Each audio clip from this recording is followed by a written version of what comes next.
വഴിക്കടവ് ഗ്രാമപഞ്ചായത്ത് പ്രസിഡന്റ് തങ്കമ്മ നെടുമ്പടിയെ ജാതി പേര് വിളിച്ച് അധിക്ഷേപിച്ച CPM പഞ്ചായത്ത് അംഗത്തിനെതിരെ വഴിക്കടവ് പഞ്ചായത്ത് UDF കമ്മിറ്റിയുടെ നേതൃത്വത്തിൽ പ്രതിഷേധ സമരം നടത്തി.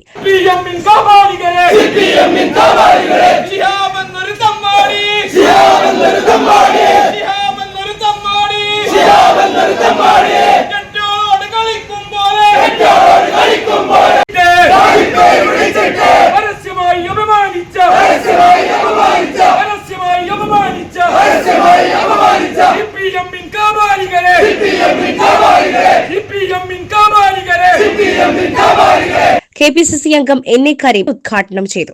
Communist party of India Marxist ഇന്ന് ജീവിച്ചിരിപ്പുണ്ടോ എന്ന ചോദ്യത്തിന് ഉത്തരമാണ് ഇല്ല എന്ന മറുപടിയുടെ ഭാഗമാണ് ഈ പ്രവർത്തനം. കമ്മ്യൂണിസ്റ്റ് പാർട്ടി ഓഫ് മാർക്സിസ്റ്റ് കേരളത്തിൽ ഇന്ന് നടത്തിക്കൊണ്ടിരിക്കുന്ന രാഷ്ട്രീയ പ്രവർത്തന ശൈലി കണ്ടാൽ അത് കമ്മ്യൂണിസമാണോ അതോ ഈ രാജ്യത്തെ ഏറ്റവും വലിയ വർഗീയ സംഘടനയെ പ്രീതിപ്പെടുത്തുന്നതിന് വേണ്ടിയുള്ള CJP എന്ന പുതിയ പാർട്ടിയുടെ പ്രവർത്തനമാണ് അവർ നടത്തുന്നത് എന്ന് പരിശോധിക്കേണ്ടതുണ്ട്. MI അബ്ദുൽ ഹമീദ് അധ്യക്ഷത വഹിച്ചു. ബാബു തോപ്പിൽ, സുനീർ മണൽപ്പാട, മച്ചിങ്ങൽ കുഞ്ഞു, കോയണി വാളശ്ശേരി, ഫാത്തിമ ഇസ്മായിൽ, ജസീന മരുത, ഉഷ വേലു എന്നിവർ സംസാരിച്ചു. SS Gold, Pure Gold. SS Group, Nilambur.